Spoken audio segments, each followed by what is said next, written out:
Hello and welcome. You are watching NewsX and I am Megha Sharma. Unfortunately, there have been 95 people that have died in the Tibet earthquake. There are several others that are injured. Rescue operations continue. While there has been the disaster management teams that have arrived on the spot, they are doing everything that they can. We take a look at these visuals on our screens where the devastation has brought down buildings, it has hit vehicles, and more importantly, there have been lives, precious lives that have been lost. On the telecast with me is Naveen Kumar Bhatnagar. He is the former DIG NDRF. Naveen, Tibet, the region where the earthquake has struck, is a high seismic zone. Are there precautions that can be taken in advance to ensure there is minimum damage to life and property when earthquakes happen? Already warnings were there, and it is in the seismic zone. So it is in the danger zone. It is already declared. But the people should take care about it. But in this case, or in any case of earthquake, we don't have the technology to predict or to say advance the warning system and all these things at present.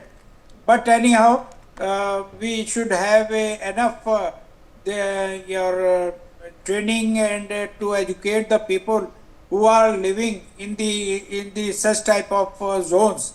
So the people should remain alert, and they should take care of the preventive measures. And here also, the lot of people were dead and damaged and injured. So Right. it is all due to the because everybody was not knowing the advance warning, and they were carelessly, they were sleeping, and they were not ready for such a devastation. So anyhow, it Okay, all happened. right. Also on the telecast with me is Milind Raj. Milind, a seismic zone, there are tectonic plates that have led to earthquakes in this region in the past as well. Would it have been judicious that there is 6.5 lakh people who live in that region? Would it be more judicious, more prudent that people should have been shifted from there long time ago and not allow for habitation to take place in this region? Well, the question of like shifting the people or the civilization from the zone which is seismic or more prone to earthquakes and tectonic movements. I mean, like we cannot actually really process with this of shifting the lives from that place. Instead, let us take examples from countries like Japan. Like we can have proactive measures. We can have our buildings, our homes and structures built in a way in that technique, those architectural changes which allows minimum damage and where we can save maximum lives. So like I am a disaster management expert in the fields of robotics for rescue. So in 2023, I was involved in one of the disaster rescue mission that took place in Lucknow itself, where a building came down like a sandwich. It was a residential building where I rescued 14 people. It was just a small number, but saving 14 lives means a lot to the family members, like 14 generations. So there what I see and I observe that people need to be trained about disasters. Mostly, I know people are lacking those training, those Okay. SOS So emergency how do we do that? techniques and How methods. do we do So that? Lakshman Singh Rathore, former Director General Meteorology. Lakshman Singh Rathore, the job of the meteorology department is to alert the people before and significantly before the earthquake strikes the region. Is there a possibility that information could have been provided 24 hours in advance or 48 hours in advance?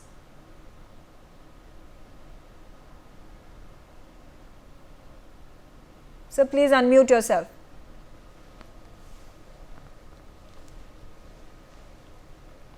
Okay, meanwhile he fixes his audio, I also have with me Major General Sanjay Meston. Sanjay Meston, you know, the maximum information that we are able to consume with regards to the disaster that has struck Tibet is the Chinese State Department putting out information. Do you think India should make a strong statement here, providing all sorts of disaster management remedies and rescue operations that will help people of Tibet in the time of need? Megha, good evening. Good question asked. Firstly, I must highlight, since I was in Afghanistan, starting from the Hindu Kush ranges to Pamir Knot and of course the Himalayas, this is all seismic prone area, and therefore it has got an impact on the border area, especially for the Indian Armed Forces, because we have been deployed there, and it has got a lot of connotations, which I'll just touch upon. But the question you asked, should India provide it? I think probably even if we provide, China will perhaps not like to take it because of their prestige or whatever it is, and the extent of damage does not seem to be much. So I think it will be fairly controlled by them, though 95 people have died in those areas. Luckily in our area, especially Sikkim, because the brigade I had commanded there in Nathula, so I've checked up, nothing has happened there, tremors have been felt. But military implications are that, these areas are prone to earthquake, and therefore the question which you had even asked, what can be done is, from the military point of view, I feel, because most important thing is operational logistics, since our supplies are dependent on the roads. So therefore roads, whatever are being constructed, roads and bridges, they are prone to all these earthquakes, damage, etc. So I personally feel that these have to be, in such a manner that the impact of the earthquake should be minimal. Next is, we have so many soldiers deployed there, bunkers, etc. Again, they have to be really thought of. Of course, Indian Army has been thinking about it, but you are aware what happened in Sikkim a few years back, what happened in Nepal in 2015. So these are implications. Another implication could be, since this area is earthquake prone, the Yangpo River, which is Brahmaputra, which is Yadung Zangpo, which now they plan to construct, China plan to construct the biggest dam in the world. Yeah. Now, those are the problems, in case they don't follow the correct techniques of making it earthquake protected, then implications would be very, very devastating for India. Because God forbid tomorrow the dam is constructed and there's a crack or something, and you are aware about what happened in Sutlej. I was Colonel GS of 3 Div there. I remember that time the entire areas of Punjab and Himachal were flooded so badly, houses and so many things got washed away. So this is a major implication. So I think India must state to China that even if they construct, firstly we should tell them not to construct. Okay, all right. While we will later talk about the issue about the dam that at this point of time is under construction by the Chinese authorities, that as a cause of concern. I'm going to once again bring my focus to what has happened earlier today, and I'm going to get Lakshman Singh Rathore. Can you hear me, sir? Yes, I can now. Mr. Rathore, can there be a possibility that the meteorological department can alert the people who are residing in these seismic zones to vacate the area? Maybe an alert, maybe a warning being sent out 24 or 48 hours in advance? Megha, unfortunately not. The science of earthquake prediction has not matured to that level that we can have a prediction of earthquake in that temporal ranges. And now recently, that work which has been done after understanding the processes of earthquake, we can predict only few seconds in advance depending upon how far you are located from the epicenter of the earthquake. Let me explain that it also depends on how deep the earthquake is. If the earthquake is shallow like this one, which is only 10 kilometers, the waves travel very fast. Yeah. And there are two types of waves. One is primary wave, which move laterally, and the other is secondary wave, which from the epicenter, that is at the depth where the fault has occurred, then it reaches vertically up to the different locations. Normally the primary waves reaches faster than the secondary waves, and you can feel the tremor at different locations, and after feeling the tremors you can give a warning of few seconds, because the damage is caused by when the secondary waves hit the place. So therefore, now for bigger installations which are very expensive, like Delhi Metro or atomic reactors and so on and so forth, they have installed sensors for these waves, and whenever they feel the tremor, they can shut down their operations. So that is the state of science of prediction. Not much can be done beyond this. Okay, okay. I'm going to come back to you, Naveen Kumar Bhatnagar. A situation such as this, disaster relief forces that have been brought in as soon as earthquake struck at 9 a.m. approximately local time. How long do you think it is going to take for rescue operations to complete? Do you fear there could be more bodies that could be buried under the rubble? Yeah. So whenever we are getting and giving the responsibility for the rescue operations from the government of India, and our NDRF people used to travel to that particular place, and we are doing the rescue operations with the help of sniffer dogs, and we have the life locator system, and by using all these things we can trace out the people who are missing or in the debris, or somewhere in the particular damaged houses and other places. We can easily trace out and we can rescue them. And as in practice we are doing in our India and other places also. So here already people are there for rescue operations. Already people are engaged in such type of rescue operations, and we will hope that we can save the maximum people whatever can be done. Yeah. In the future, Milind, can there be architectural changes brought about in the way houses are built, commercial centers are set up to ensure minimum damage? Exactly. Exactly. Very good question you have asked. So this heavy residential population are residing in that particular areas on the hilly and mountain area, where is there is a danger in the such type of area of this earthquake and other challenges. So they should the government of that particular area, they should have some restriction to construct the houses and to pass the buildings as per the earthquake measures. Otherwise, they should not allow such type of heavy residential area and the thick population in that particular area to save the people. And continuous training program should continue for rescue operations should going on, or should have to be placed, or they should deploy this thing. Yeah, please. Milind Raj, same question to you. Can there be changes brought about in the way houses are constructed, commercial buildings are set up, and more importantly, this is the second most populous city in Tibet.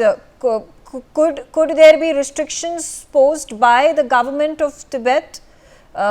Of course, the Chinese authorities that at this point in time have occupied the region as well, to ensure that the population is sparse in the region.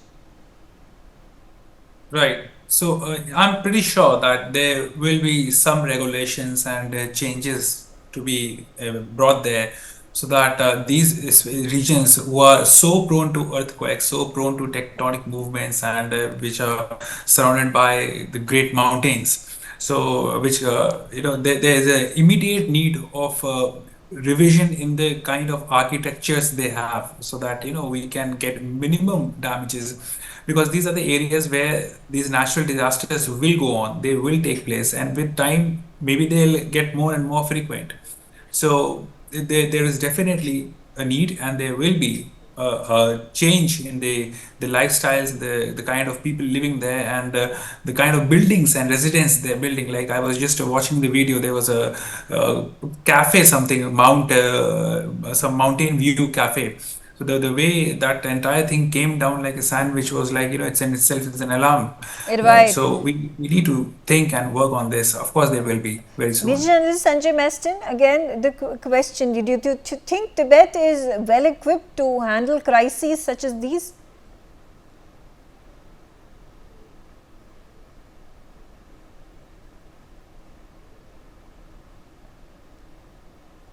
Can Sanjay I ask you Meston, once again, please? yeah, do you think Tibetan authorities are well equipped to manage disasters such as this? I think they are fairly well equipped because Tibet Autonomous Region, which is under the total Chinese control, it's fairly well equipped, and I have since I served in these areas of Sikkim and Leh, so we have seen their road network and everything. I think their setups are quite good. Except, yeah, the construction is a major issue, and this is a lesson learned even for India, especially our border areas. The question which you asked the construction. Firstly, in the civil areas, the construction has to be limited because people keep expanding construction, and that is another major problem because that will lead to a large number of casualties. Next is the type of construction material which is used should be totally earthquake resistant, because that is what is going to save. And today you are aware that India is now planning to have about 600 plus border villages all along the border with China. Yeah. So whatever construction work we are doing, these poor people would be in the edges, practically on the borders. Yes. So their accessibility, everything has to be thought about because these are earthquake prone areas. So that is the most important thing. Not only that, construction of helipads so that there can be timely evacuation of casualties by the helicopters. So it has to be a jointed effort. The NDRF and the Geological Department of India, Geological Survey, and Army, and all these environmental, they have to come up with a broad plan, combined plan, because it affects everyone, because there are large number of troops deployed there. Indian Army is deployed, Indian Air Force is deployed.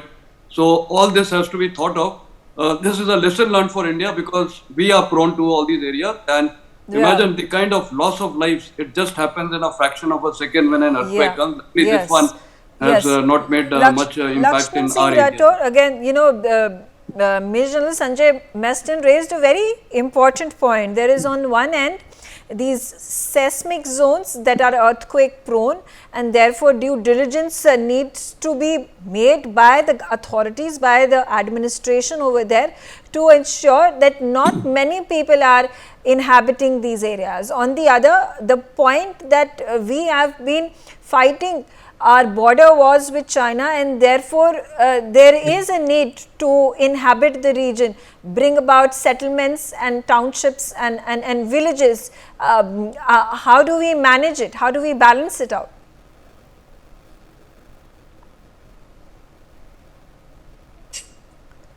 Mr. Rathore, can you hear me? Yes, please. Actually, it is easy to say that we don't have habitation in these regions, but if you look at the special domain of the earthquake-prone regions, and particularly if you look at North India, right from Karakoram, that is Afghanistan, to Arunachal Pradesh, 3,000 kilometers and very wide zone.